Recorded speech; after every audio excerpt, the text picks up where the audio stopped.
And welcome back to yet another episode of Water Guy Unfiltered. Paul, your water guy here. Ethan, your audio guy here.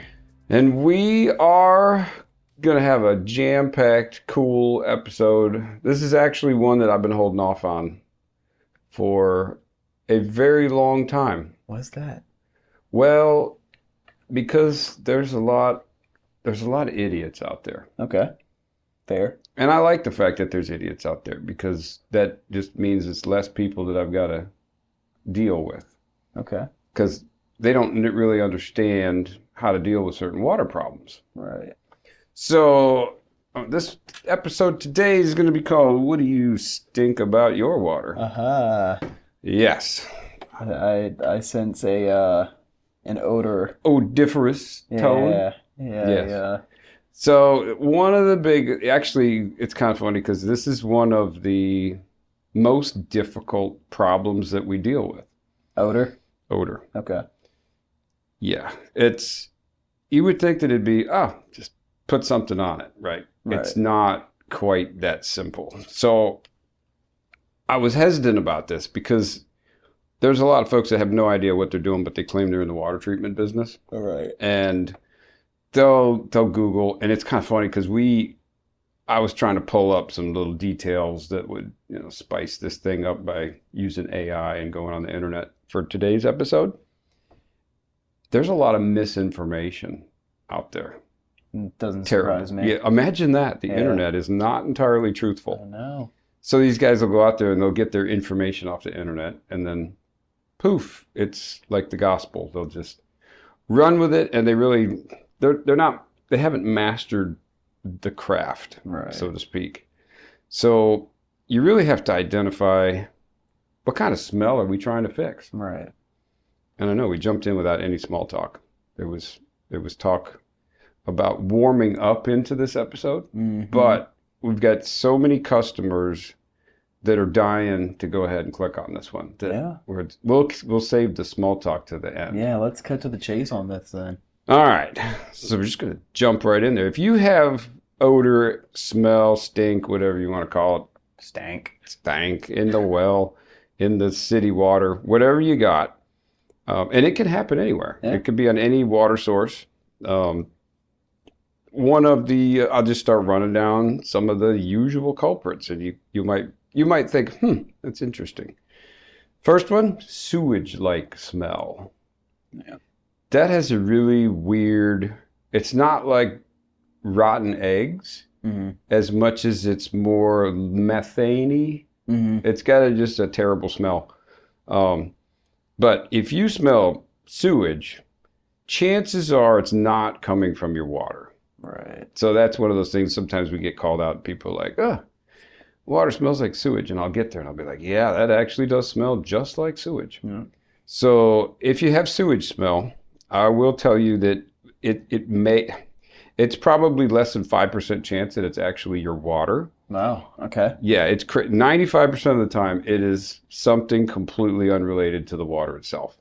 So a vent or a trap issue, that's just a huge culprit. Like within the plumbing or something like that? Like in the drain system. Yeah. Not the supply, not the good stuff, but the poo water.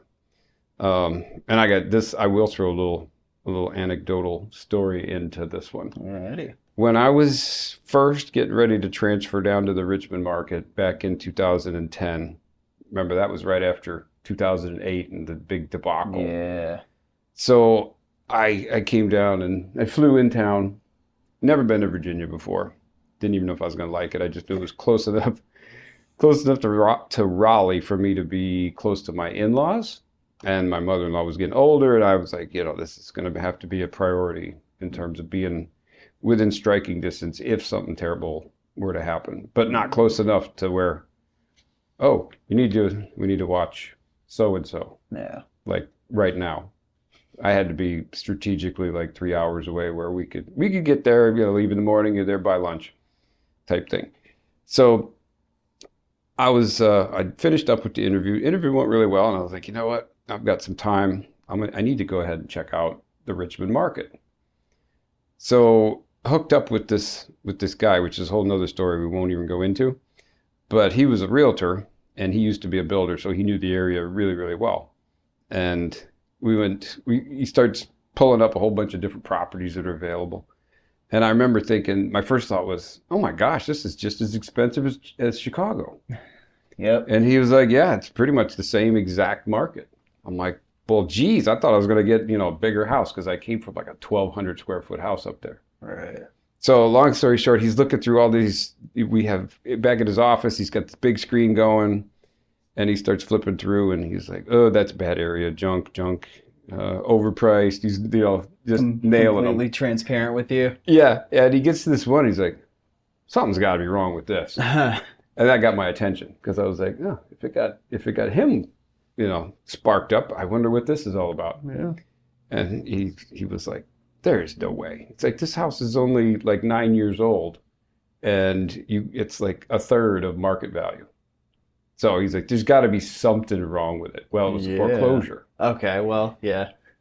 Yeah, as there were a few of those, but actually they were kind of hard to find. Mm-hmm. Even in 2010, the banks were, trying to snatch these things up and prepare for future investments or whatever those sneaky bastards were doing with them. But I'm like, that's the one. And he's like, it may need a lot of work. I said, work is my middle name. So we drove over there, and he's like, it's in the good part of town. And we get there, we open up the front door, and he took a step in and immediately stepped right back out. And he said, I can't go in there. And I'm like, what do you mean? And he's like, oh my gosh, the smell is awful. Oh, jeez. And I could smell, like 3 feet behind him, I could already smell the sewer. And what it was is it had sat so long that the traps had dried out. Oh. So once the P traps dry out, then the sewer gas just comes out and gets into the house, and it could kill you. It's like a toxic gas. So I'm like, screw this, I got to get on a plane in a few hours. So I hold my breath and I run through the house. Came running out of there, just almost completely died of lack of oxygen. I come out of there and he's standing outside like, you're crazy. The fact that you went in there. And I'm like, I like it. Believe it or not, I love it. So fast forward to where we are now. Mm-hmm. That's my story about sewer gas has a horrific smell. And once you smell it, you'll never forget it. Yep. But you really shouldn't go in a house that has sewer gas because it is a toxic, nasty gas. But it's usually pretty easy to fix. First thing you want to do is you want to make sure you run water in all your drains. If you have a bathtub, I don't know anybody that takes baths anymore, but a lot of people have bathtubs. So the bathtub tends to get a dried out trap, and that can leave sewer gas getting back into the main house. That's actually good to know. Yeah, so if you have a tub, shower, something that you don't use frequently, at least once a month, go in there and run, even if it's a cup, a glass full of water, pour something down in there. Right. Just to keep the trap from drying out. So, because the trap is that liquid, it's like they call it a trap because it traps the sewer gas. Yeah. So liquid starts evaporating and poof, there your barrier is gone. But that long story was basically to talk about sewer smell. Yeah. So run water in your traps. It can be sewage contamination into your water. Like I said, it could be, usually it's 5% or less that you see something like that. But it's usually in shallow wells that are really close to your septic field. And leaky sewer lines can obviously find their way over into your nice drinking water. Yep. So yeah, sewage contamination is not good. The good test for that one is to go ahead and have a lab, a certified lab, do a test for coliform bacteria. So that's E. coli, and total coliform is the common name. And you would have a good idea if you have any bacteria coming in that could be sewage related. So test for that. If you have sewage coming in, you got a bigger problem usually. Yeah. And we can't even go into the possible solutions for that. Some of them are new septic field. Some of them are new well. None of them are cheap. Yeah. So sewage-like smell, there is another thing that can cause sewage-like smell. So You are way too young to remember the Chinese drywall. Remember the Chinese drywall that smelled like rotten eggs? I have heard of it. Well, that's good. At least you've heard of it. Most people never even heard of it. Yeah. So there was a reaction with the drywall down, it was primarily Florida, if I remember right. And there was a reaction where the whole house would smell kind of like rotten eggs. So that was just a bad problem. Right. But it was a building materials problem. And we see building materials problems with the supply lines. Mhm. So if you have a sink, for example, it's usually new construction, because I don't know where they're getting these supply line kits from, but they must be cheap. I don't know how much they are, because I wouldn't stoop to the level of buying these things, but they're like typically white. They look like white vinyl, Mhm. and they're basically it's the line that attaches your faucet down to the little shutoff valve. So those things can have this really nasty stink reaction when the water sits in them. And it can smell, it's not really like rotten eggs, it's more sewagey. It's just a weird, I can't really describe it, but I'm going to lump it under that sewage smell thing. And now all of a sudden our 5% being in your water can jump up to probably 50% of the time, at least in this area. So the only solution for that, and it's a really easy solution in most cases, change the supply lines. Okay. So we've actually got line items now in our pricing, because we run into this so often. And usually it's in newer houses, and the customers are already not very overjoyed with their builder. Right. So most of them, it's kind of messed up, actually, because I'm like, look, you've got 12 different sinks. That's 24 supply lines. That adds up. Yeah. And I said, if it was me, I'd be going back to the builder and saying, look, you really need to change all of these under your home warranty. But they're like, you know what? I don't even want to see the builder anymore. So they would rather pay us to go ahead and do it than to deal with their builders in a lot of cases. But supply lines. If you're listening to this and you're like, well, I don't have the capabilities of just changing out all my supply lines, change one set of them. Do an experiment. Find out if that's what the problem is. That's what we actually recommend. A lot of times there's a master bath with a sink that has two sinks, a his and a hers. Right. Or a hers and a hers, or a his and a his, or whatever. 2025. Whatever uses each sink, whatever it is, change one set of them, leave the other one.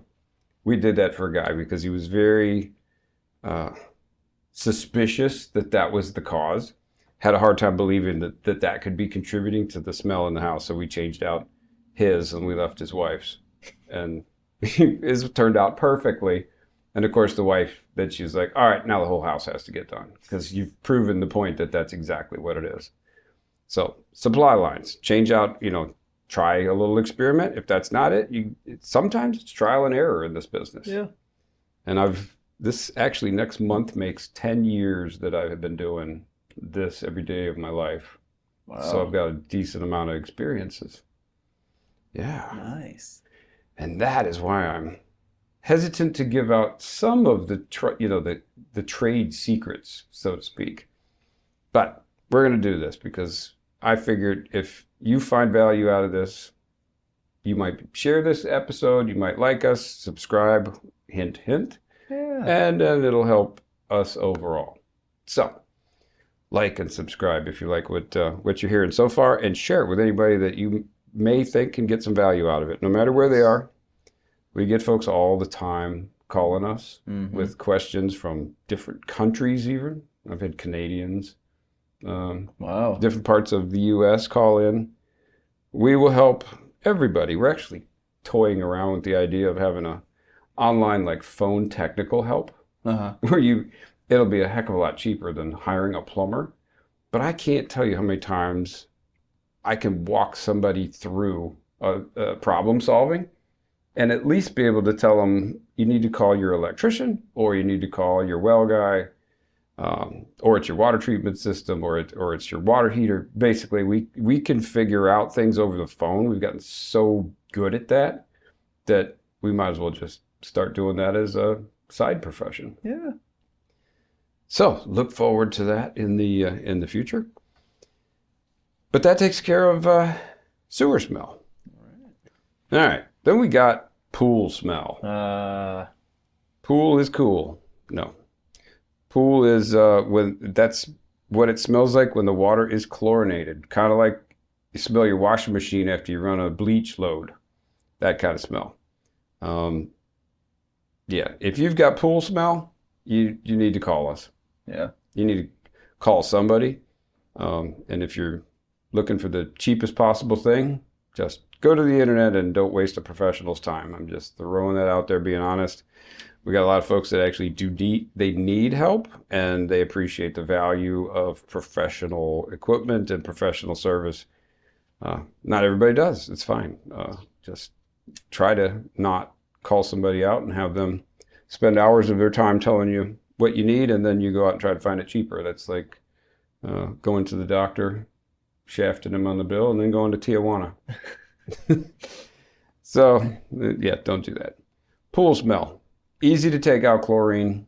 If you're in an area of the country that has chloramines, which is chlorine and ammonia, that's a whole different animal. Ammonia is tougher to take out of the water. It requires, to do it right, it really requires specific treatment methods. Basic chlorine, carbon. Carbon takes that stuff out. Okay. We just had one of my guys came in today, and he came back from a consultation, and he said, yeah, this guy had absolutely no interest in drinking water. He firmly believed that his fridge filter was doing everything. It was kind of funny because he had a total dissolved solids, a TDS level. I think he said it was like 335. That's a pretty decent high level. 500 is the EPA's recommended max. So it's not at the max, but it's when you're in several hundred like that, you got a lot of stuff in the water. It's up there. Yeah, that whole Zac Efron thing about the high TDS water is something that should be sought after. I don't even think he bought into it. It was his water sommelier. I can't remember how to say that. Sommelier? Yes. Sommelier? It's French. Run with it. Yeah. That's it. My wife is French, and I don't speak French. Whenever I do, it sounds horrible. So I don't even attempt. But anyway, don't drink high TDS water on purpose. There's no point in that. But it was funny because this guy thought that his fridge filter was fixing everything. So my specialist tested his dissolved solids coming out of the regular faucet, and the guy was like, "Yeah, but I got the fridge filter. It takes care of that." So he tests the fridge filter. It's the exact same number. It was a head scratcher for him. He just couldn't wrap his head around the fact that his fridge filter is not the miracle fix. What do you mean my fridge filter isn't doing everything? Yeah, no, it was doing hardly anything. Yeah. So for anybody listening, fridge filters are not designed for people with real problems. They are there only. It's kind of like a Brita pitcher. Makes the water taste good. It makes city water taste better. Yeah. Takes chlorine out. Really, that's their only purpose. Yeah. That's the only thing they're really decent at, is because it's a carbon filter. It's small. Water goes through in low flow rates, and there's enough contact time that it can do a job with chlorine and gases and stuff. But yeah, it's not a miracle fix. But pool smell, we could take care of that with whole house systems, anything from like a cartridge filter, like we call them big blues, all the way on up to tank filters and big media tanks. I just changed out a PFAS system yesterday. Yeah, that was a 13-inch diameter by 54-inch tall tank. It's a big boy. I'm so familiar with these acronyms now. Yeah, see, you're doing it for. You're going to be working here. Yeah, I think we're on our 40th episode. This is the one. This is 40. Yeah, this is number 40. Oh my gosh. Yeah. We've already got more episodes than you have years. Wow, that was deep. Jeez. Yeah, and we are nowhere near mine. Actually, we're going to be there in another, geez, at this rate, year. That's crazy. I'll be 55 in August. 55 years young. Mm-hmm. Yep. If we do them every 2 to 3 weeks, we'll be there Okay. pretty darn soon. Yeah. Man, that just derailed my train of thought. It's fine. It was pool, Yeah. fridge filters. The hell were we talking about? You were changing out a PFAS. PFAS, that's it. Yep. I strained so hard I must have blown some brain cells. Yeah, I had to go in there. And of course, one of my guys he called in sick, which he never does. But I had to go kind of fill in to make sure we didn't miss too many beats. And I love being in the field. I hate being in the office. I'm like a caged animal. So I'm out there wrestling with this tank that probably weighs between 350 and 400 pounds. And this customer is like 75 years old. He's just watching me like, he finally says, "How old are you?" And I told him, he's like, "Oh my gosh, I would kill to be that young again." I'm like, trust me, most guys that are 55 are not picking up 350-pound tanks. Yeah. It's what you do with those years. Mm-hmm. So, but anyway, that was an extreme example of a whole house carbon filtration that could take care of all sorts of things like PFAS and chlorine and things like that. So carbon is like a common theme that we use to take odor out. Now, carbon adsorbs. I didn't say absorb, I said add with a D. It doesn't like suck it up like a sponge. It just hangs on to it. It's got all these little receptors. And that's kind of the simplest way to describe it. But carbon adsorbs odors, gases for the most part. Different carbons have different surface areas and can do better at certain things. And the price of those things goes through the friggin' roof. Like the PFAS carbon has to be it's so controlled in what it does that it's like 4 to 5 times what regular catalytic carbon is. We don't even buy cheap carbon. The plumbers, they can have all the cheap carbon they want down there at the plumbing supply house. That is not our business. I'm not getting into that DIY quality garbage. A lot of our carbon systems we've got some of them that have been in houses 10 years, still taking out the chlorine. Oh, wow. Yeah, this is the real deal. If you spend the money on the good stuff, you should get good return on it. Get good results, yeah. Yep. Absolutely. Best value ever. So, pool smell, kind of knocked that one out. That's city water. It might not be city water. Take that back. Oh. You might be on a well, and you might actually have some, speaking of the plumbing supply house type water treatment professional, in air quotes, those jokers, a lot of them use these things I call them pellet droppers. It's a little pelletized chlorine tablet. And they're on a timer, and they sit on top of your well, and they basically like, blink, drop this little thing in there periodically. So it's constantly dosing your well with chlorine. It's a horrible idea. And yes, if you have one of those and you're listening, rip that damn thing out. Yeah. And I will tell you what I tell everybody that, and we run into these because plumbers love to put this stuff in because the plumbing supply house sells it. And they go, "Hey, you guys can make a whole bunch of money selling this stuff." Well, you can also kill a lot of people. So chlorine reacts with organics, and there's a lot of organics in well water, and it can create trihalomethanes. So trihalomethanes, we talked about on earlier shows, the municipality has to test for these usually every single day. That's how bad they are. They're carcinogens. Yeah. So can you imagine? And I always tell people, because like I'll run into somebody that has one of these, like, "Oh yeah, you put it in, it works great." I'm like, "When was the last time you came out here and tested your chlorine levels or your trihalomethane levels?" And they're looking at me like, "What do you mean test?"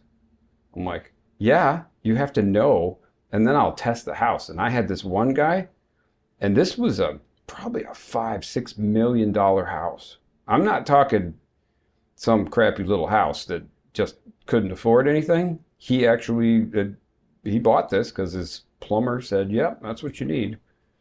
And the max on the EPA scale for total chlorine is 4 parts per million. Okay. He was over 20. Oh my gosh. Yes. And that wasn't even including the trihallomethanes. Like the carcinogens freaked him out. Just so long story short, we put some stuff in place to protect him after that point, because that's what we do. But yes, that's why I did my take back of the pool smell is limited to city water. Mm-hmm. It can be on well water. I have had people buy houses, and a lot of people have bought houses recently. There's been a lot of folks changing residences, and they'll move in, and there's already equipment there, and they don't really understand it. They just know, oh, put chlorine pellets in here. Mm-hmm.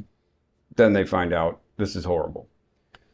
Now, before we move on to the next subject, what would be your immediate thought on well water that has kind of a chlorine taste but does not have one of those chlorine tablet dispensers in it? So if it has a chlorine taste, we would test. Right. Because we have multiple types of testing equipment.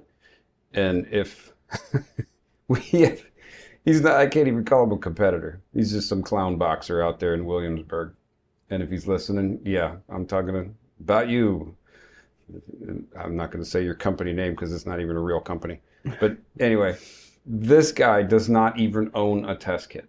Mm-hmm. So if you're calling up somebody and they don't have a test kit and they can't test your water, show them the door. Because obviously he's what we call a shyster or a scam guy. Right. So the long-winded answer to your question is, the first thing is, if you think you taste something like that, we need to smell chlorine. Yeah, we're going to test for it. Right. Like I've got some really accurate EPA-approved test methods here that can dial down to 0.02 parts per million. Wow. On chlorine. So yeah, if there's even a smidge of it in there, we can be able to identify that. But then the next question is, well, how the heck did it get in there? Right. So some of the freakiest stuff that I've seen I call it this is going to be might even be a 2-part episode at this rate. So I call it miscommunication between spouses. Mm-hmm. So we do, as part of our services offering, we can test for the E. coli and the total coliform, like I mentioned earlier on the sewage. And I remember one in particular. I went out there and I'm running water, because you basically go to somewhere inside the house to where, usually the kitchen sink, because it's representative of drinking water. Most people, the sink is where they get most of their drinking water from. Fridge, really, it doesn't get impacted by a fridge filter, so you could do it there too. But at the sink, at least I try to smell the water, and I could smell on well water chlorine, just like what you were talking about. Mm-hmm. And the wife was there, and the husband was there, and I kind of turned, and I was like, did anybody bleach the well? And she's like, no, of course not. And the husband didn't say anything. I'm like, sure smells like bleach. I'm like, you know what? I'm going to go get my test kit. So I could kind of sense that the husband was like, oh, geez, I hope he doesn't get the test kit. It's like, uh-oh. Yeah. So I go get the test kit, and it turns yellow. Like you put water in this little vial, and you put 5 drops in there, and if you've got chlorine, it'll turn like a yellow. His turned like beet red. Oh. I'm talking. Geez. It was so bleached, it wasn't even funny. It was more bleach than water at that point, it seemed like. It was. Goodness. I mean, it was toxic. You could bleach all of your clothes. No. If you went in the shower and you opened your eyes, you'd probably burn your retinas right off. Yeah. It was. I'm looking at him, because she's being completely like, of course not. No, that's crazy. And I look at him and I'm like, how much bleach? And he's like, I put 4 jugs. I'm like, you put 4 jugs? Oh my God. I'm like, why would you do that? And he's like, because they told me to. Who told him to? The realtor. Oh no. Yes. Yep. And that's like the other foot to the other shoe of the feet dropping here. there's a lot of shady shit that goes on Right. with the sale of a house. And we've talked about the fact about bacterial testing and, you know, how it gets bleached and then they do the test. And then, of course, you got dead bacteria, which you pass the test. And then some people go, oh, I'm good forever. No, I don't have bacteria. But back to your question, yes, you can have bleach in there and we can test it. We can find that. And it's very embarrassing when we catch you. But I did have another customer years ago. Both of them were completely like, no, nobody has, we have not bleached anything at all. Mm. It was the realtor that came back to the property and actually poured bleach in the well on their own and didn't tell the homeowner. I feel like there could be a lawsuit. Oh behind yeah, that was a bad one there. The homeowners were pissed off, as you might have been. It's like, you just came in here and poured bleach in my well and didn't even tell me? Basically poisoned them. Yes, they're pouring poison in their well. That's like probably there's felony charges on something like that. You can't just pour poison in there. But yeah, I've seen some crazy stuff when it comes to people getting crazy with the bleach. Jeez. But wow, that was number 2, pool smell. So we beat that dead horse. You take it out. Swampy odor, number 3. You know what? We're going to take a break here because I got to take a breath. Yeah. And we're already into our first break time. Mm-hmm. Don't go anywhere. We're going to get swampy with you when we come back.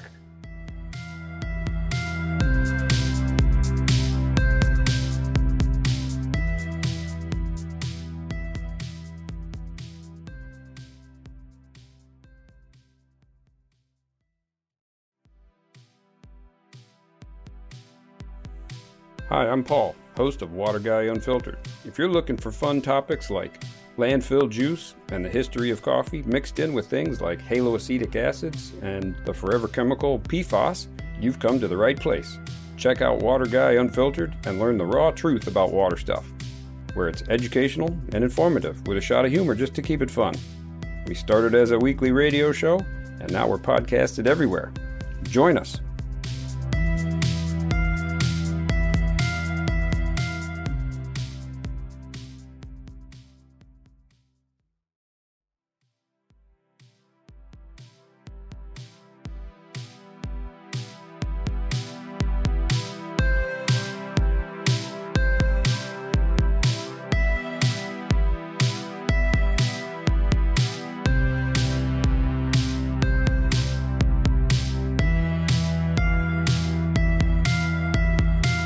All right, and we are back.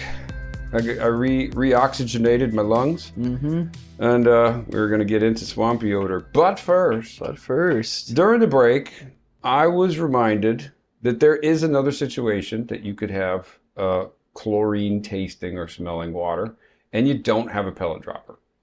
I actually had a customer that, and not intentionally putting it in your own well or somebody else sneaking it into your well. But I had a customer that had a similar situation, and we were testing positive in high levels for bleach, for chlorine. And we're like, what in the hell is going on here? Because we're looking for somebody sneaking on the property. Turns out it was actually the neighbor. What? Not the direct neighbor. We don't know which neighbor. It was a neighbor?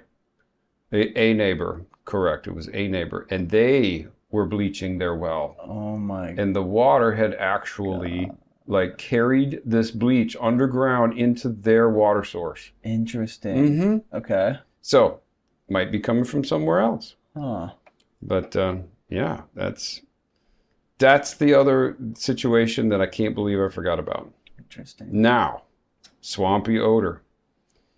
And we don't run into a lot of swampy odor, but guess what causes swampy odor? What causes swampy odor? Take a wild guess. Just a crazy wild guess. My guess would be like some sort of Swamp? Yeah. A swamp. Yeah, yes. yeah. I had to lead him a little bit here. Yes, a swamp. So when you have a swamp nearby, it's not unimaginable that water can find its way, kind of like the chlorine underground, through the aquifer, into your well. And that's exactly what happened to a few of our customers. Okay. The thing about the swampy odor is it's usually what we have found that's a bear to treat, because it's not just you can't just take care of the odor that's coming in. You've got a large bacterial load coming in. Absolutely. Like we had this one customer that we found we had to experiment with different filters. So there's filters that are kind of, I guess you would say, kind of like sponges, where water finds its way through the sponge. And then you got filters that are pleated, kind of like an air filter in your car. And the pleated one has more surface area for water to pass through. And the sponge has a lot more just surface area that the water there's more surface area. Right. I like to compare that to, it's like a condo for bacteria. They get set up in those big spongy ones. Right. And that was actually causing some of the problems because we were giving the bacteria a place to live. Okay. So we found, okay, number one, we had to switch them over to pleated filters because there's hardly any material for them to actually like get set up on. Right. And then we had to go and do a carbon unit to go ahead and pull the smell out. And we had to use a 5% bleach solution on the backwashing. We called it the regenerative solution. Because peroxide, our standard 7% peroxide, was actually not doing anything about the bacteria. It was cleaning the carbon, but we had carbon that was now harboring bacteria. So we had to actually chlorinate them periodically. And then we had to follow it up with ultraviolet, and then the water had iron and all sorts of crazy stuff. It was a mess. But anyway, that if you have swamp nearby, that is a challenge because you need a bunch of different things to go in there. So I guess some people out in like the Chesapeake Bay-ish area, places like that, where not swampy areas, but you know what I mean, like kind of the marshy areas. Yes. Yeah. Exactly. You should watch out for that kind of stuff. And there's a lot of swamps around Richmond here too. Yeah. The southern, as you get down like 95, there's a lot of lowland, just wet, nasty stuff. That's right. Yeah. And is it the Great Dismal Swamp down there in North Carolina near the border? Yeah, yes. It is the Dismal because it caught on fire a few. few years ago, that still confuses me how a swamp catches on fire. But it did. Yeah. Because it was horrible smoke. I remember driving through there. I was like, this is an awful smell. It was worse than a burning garbage dump. I can only imagine what people in like Louisiana, Florida, like the Gulf Coast states deal with, because they're very swampy states, from what I've heard. Yes. Yeah. Definitely. Yeah, swampy odors. Swampy. Yeah, it's probably because you live by a swamp. Yep. So don't live near a swamp, or if you do, prepare to put some stuff in there to have your water better. All right, we got metallic smell. We get that call a lot. People are like, oh, water smells metallic. That can be a million different people. Metallic is different to different people. Usually, if we hear that, it's iron. Yeah. Like high levels of iron will actually give that water this like a rusty smell. It's just weird. Y'all get calls about that in like the Powhatan, Goochland, Cumberland area a lot? Y'all hear complaints from that area at all? Yeah, we got a lot of red clay out that way. Yeah. So well, clay and red clay can confuse because red clay doesn't necessarily have iron. Okay. It's actual dissolved iron in the water. Gotcha. It's kind of like if you ever cut yourself and you smell the blood, it has like a distinct smell to it. Yeah. It's kind of like that. I can't really, it sounded terrible to compare it to blood, but it's got that kind of you go, oh, I know what that smell is. Interesting. It's like irony, coppery. Yeah. It's a weird smell. It's interesting. I've always just heard there was a correlation. Well, I don't know. But I'm learning now. You're learning. I'm learning now. So the metallic smell, if it's from iron, the solution, take the iron away. Yeah. So we put stuff in there that takes the iron out. Pretty simple. And in case I didn't mention it, the bacterial control, that is typically UV, ultraviolet sterilization. Okay. Which honestly, everybody on a well should have that. There was a study done and I probably mentioned it on prior episodes, but they tested different wells around the entire world, not just in a specific part of the US or something, like really hyper-focused. They did well testing every single month on the same well for 1 year, and it didn't matter if it was a shallow well or a deep well. It didn't matter anything. It was it was over a 90% chance that one of those 12 tests was going to be positive. Wow.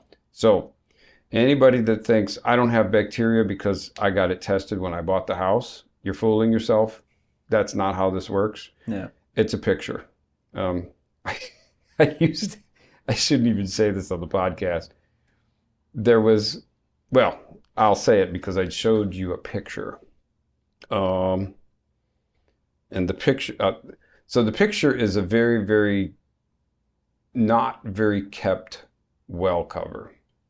Right. That one I just showed you. Yeah. If you see this picture, you will be like, oh my gosh, that looks abandoned, just dilapidated. Yeah. The cover to this well, now basically a well is a big hole in the ground. Yeah. And there's supposed to be a cap on top of it that keeps bugs and spiders and rodents and deer and things from falling in there.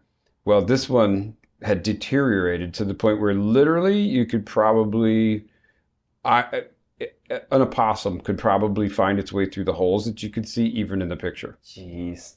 An opossum, let's just say he loses his grip. Right. Falls down in your well. Now, they can't swim forever. Mm-hmm. So then you end up with, well, heck, we'll just go ahead and jump right into death smell. Yep. Death smell comes from usually something dead that's fallen into your well. But where was I going? I brought that one up. Oh, because we were talking about bacteria. Yeah. And the test. And I was trying to explain to the lady that had the really not taken care of well, because she was actually getting ready to rent this place to tenants.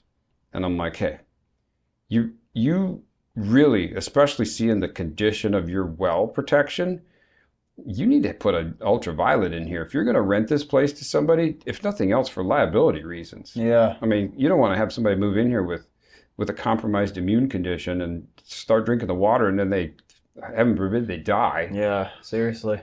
So she's like, and she told me, she was really like digging in her heels. She was like, I'm not spending any money. I'm like, you charge them for the water just like you would, you move into an apartment, you pay a water bill. Yeah.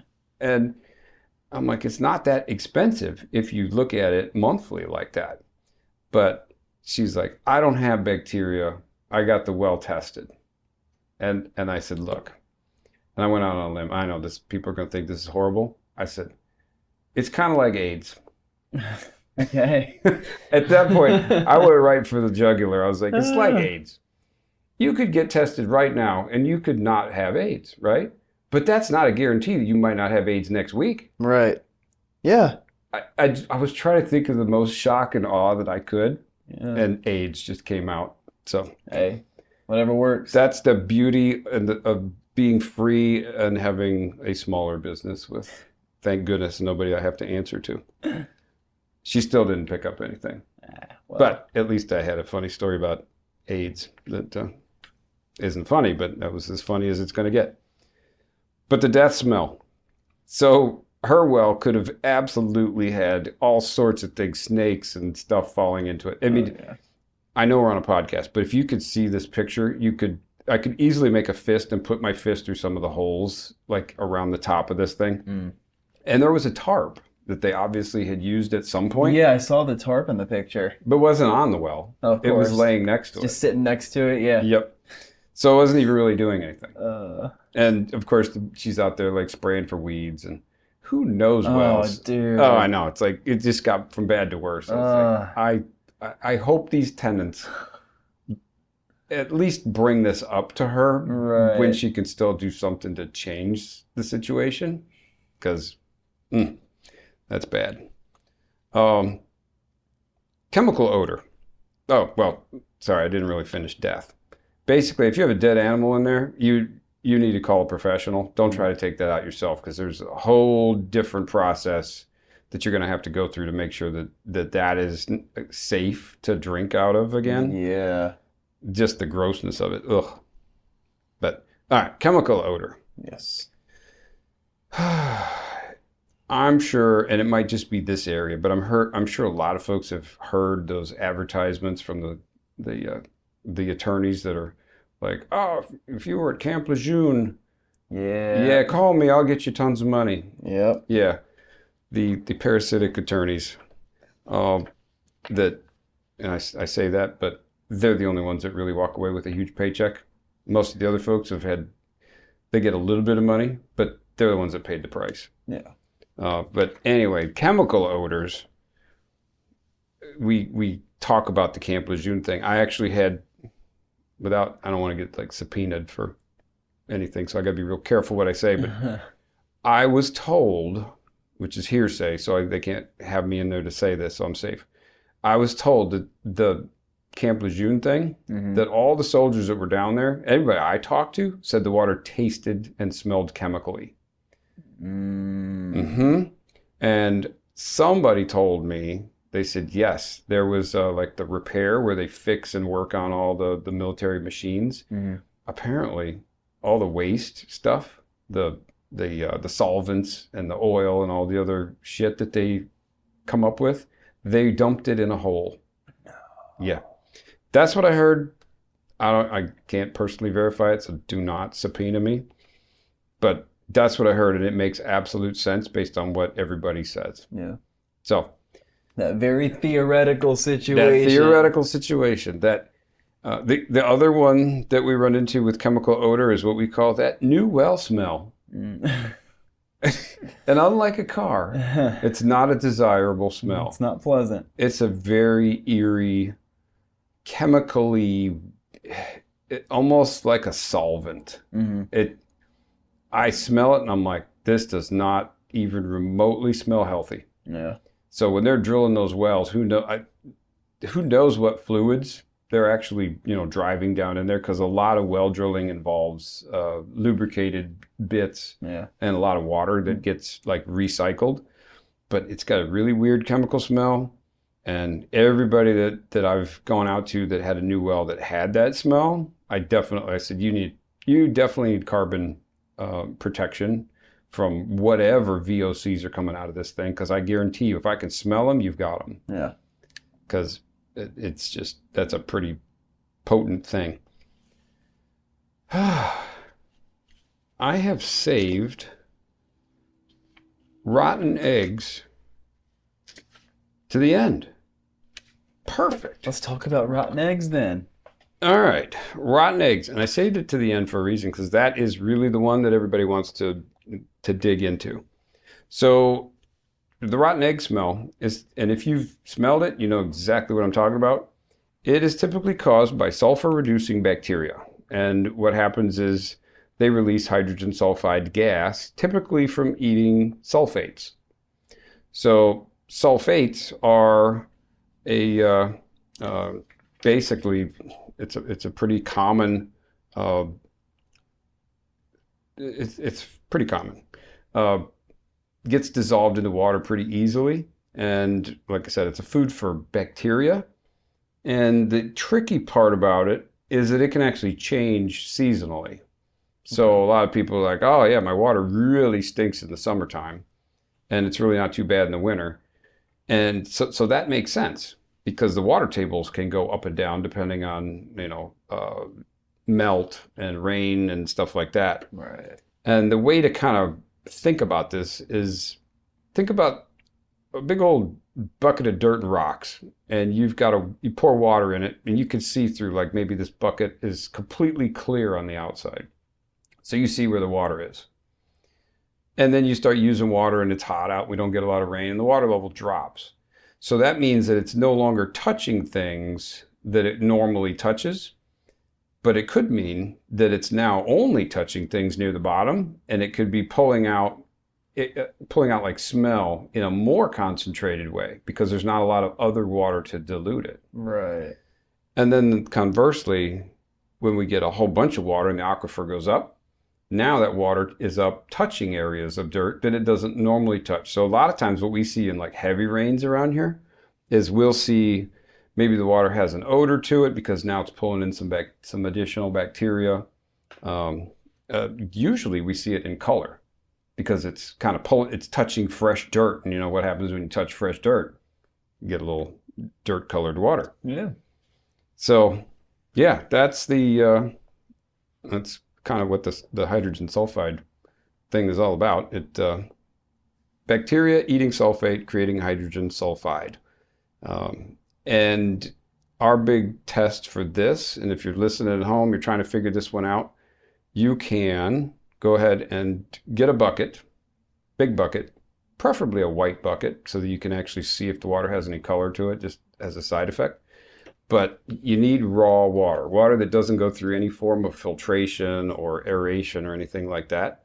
If you have a well, usually there's some sort of like a hose attachment to your pressure tank that you can hook up to, and you can literally just blow water right into a bucket. If you open that thing up and you smell the water in the bucket and just let it flow, just blaze it in there, you're going to try to make it as turbulent as you can. You're going to try to oxygenate everything. Just stick your face down in that bucket and take a big sniff. And if it smells, then it's coming out of the ground that way. We do have some folks that it's not detectable coming out of the ground, but what can happen is you can have these bacteria, and these bacteria may set up shop in the plumbing of your house itself and still create hydrogen sulfide because there's still sulfate in the water. It's dissolved in the water. And those bacteria can literally create the gas in all your pipes. So the only way to really fix that is a UV sterilizer, if that's the case. So go ahead and you zap the bacteria. The food is still there, but there's nobody to eat it. That's kind of the concept behind it. So sometimes it's both of those. It's coming out of the ground stinky, and it's being created in the house. So you might need UV and carbon filtration. Kind of makes sense? Yeah. All right. This is where it gets a little crazy. Oh boy. This has already felt crazy. Yeah. I've explained 10 years worth of knowledge in less than 1 hour. And there's one thing out there that actually, it tripped me up for 1.5 years on this one particular customer. I was so pissed off because I couldn't figure it out. City water. So this can happen on city water or well water. But if you only have, let's just give you the simple condition would be smell where the stink comes out. Does it only come out the hot water, or does it come out the hot and the cold? And if the situation is, the cold is fine, it's the hot water that stinks. And some people, for some reason, they can't really try to diagnose it that way. I go, when you brush your teeth, do you smell it? Because I don't know anybody that brushes their teeth in hot water. Mm-hmm. And usually they'll be like, no. And then I'll say, in the shower, do you smell it? Because there's no supply lines in the shower, but the shower is usually 80 to 90% hot water. So if it smells in the shower, but you can brush your teeth and it's fine, it's probably the anode rod. So we've talked about that several times. One right now. Mm-hmm. Yeah. Oh yeah. I got to reorder. Yes, I got to reorder my whole electronic anode rod. Yeah. All of my displays have been wiped out. We've been selling the heck out of those things. They work great. Same technology that you use in underground piping. Okay. And ours have a 20-year warranty. So if you want one, reach out. We've got them. We are actual dealers of this product, and we've been using it for a couple of years now. Mm-hmm. The box looks really cool too. Yeah, there's another one over there in the corner that's also empty. Oh yeah. So, yeah, we've refilled them several times. Yeah. But it's a lot of people are like, what the heck is an anode rod? Yeah, what is an anode rod? So an anode rod is in almost every single water heater that's out there, and it's primarily got a lot of magnesium in it. Mm. And if you can imagine a wire, like a piece of cable, attached to a bolt, and the bolt goes and gets basically inserted into your water heater, and this cable is down inside the water heater with the water. Now on this wire, you have a whole bunch of magnesium and other stuff that gets kind of like pressed on. So it no longer looks like a wire, it looks like a solid rod. What happens is the water attacks the rod so that it doesn't attack the water heater itself. Okay. And it over time it'll dissolve that stuff that's on there, and if you get to the point where you start to see the wire, it's time to replace the rod. Most people pull that thing out of there and there's nothing but wire left, or it's just nasty, because usually when we pull them out, it's because it's an anode rod smell. So it's kind of funny if you go into like Home Depot or something and you say, hey, where's the water heater stink rod? I heard that once, and they're like, oh, it's right over here. So They know exactly what you're talking about. That's funny. It's such a common problem that is known as the stink rod in a lot of areas. So you can either change this or look at this thing like you're supposed to, which if you read your manual, I just did this yesterday, as a matter of fact. I had this lady, she had a new water heater, less than 6 months old. And she's like, I can't even use the water. It smells like rotten eggs. And I'm like, you're on city water. I know what your problem is. It's this water heater. And she's like, no, but it's new. I said, I don't care. It's the water doesn't know if it's old or new. Doesn't care. So I told her about the anode rod thing, and the water attacks the magnesium, creates hydrogen sulfide, and that's where the problem lies. So I said, look, in your manual, which the manual, thank goodness, was right there because it was brand new. I pulled this thing out. One I hadn't looked at before. I immediately turned like 3/4 of the way to the end of this book on purpose. I'm like, look, I'm not even going to look on page 1 and page 2. You got to go to the end. That's why nobody almost knows about this. It was on page 17. I just happen to remember. I'm like, right here. It says, see right here in tiny little words, it says anode rod. Should be removed and inspected annually and replaced when you see more than 6 inches of the wire, the core wire. And she's like, oh my gosh. I said, you can either do this every single year and replace it, or you can put an electronic one in and you don't have to look at it for 20 years. It's just that simple. Super easy. So, of course, she's going to switch over to that because the electronic ones don't have magnesium in them. They're titanium. So it doesn't react.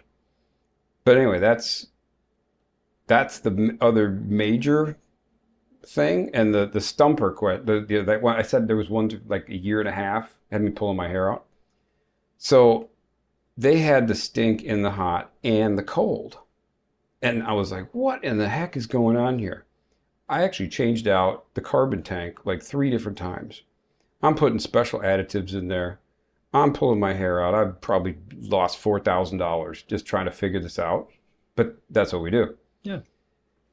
Finally, in one of the cabinets in one of the bathrooms, there was a stupid recirculating valve that nobody knew about. And it was taking the hot water and it was pushing it back in the cold line and making a big loop in the house.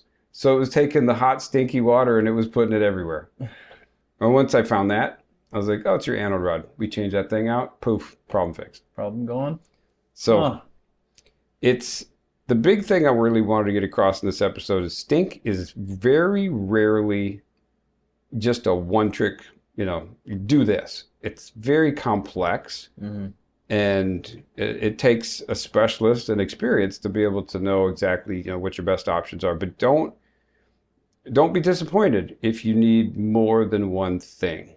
Right. There are companies out there that just say, oh, you're going to need this, this, this, and this, just because that's kind of like their canned response to this, which honestly I understand, because nothing's more uncomfortable than a customer calling you back up after you've put a carbon tank in and they still have smell. Right. I get it. So, but we at least have that conversation that, look, you probably will be fine with this. Let's take a conservative approach, put this tank in here. If it's still a problem, then it's either this or this, in addition to what we already know for sure. So you might need more than one thing. It's your health. we're working on a very large builder group right now, and this builder's been around for a while. They build over 500 houses a year. It's a big time. This is a big player. Wow. We're going to be putting in equipment in every single house. Nice. Going forward. And what the person that kind of developed this relationship actually asked the person in charge that makes the decisions. He says, look, because he actually had it for his own, one of our equipment packages for his own house. And then he realized the benefits to it, health and everything else. So one of our other guys, the one who was working on this whole project, he kind of said, if you don't mind me asking, why now? Why do you want to go ahead and pull the trigger now after all these years of not having water treatment? And this is a terrible story, but he said, because I just got diagnosed with cancer. And it changes your perspective on everything that's important. And I get it. I completely understand what he's saying. But that is one of those things. It's the moral of literally almost every episode that we've talked about. Protect your health. Because you mess your health up and you got bad things. Or worse, somebody that you love's health.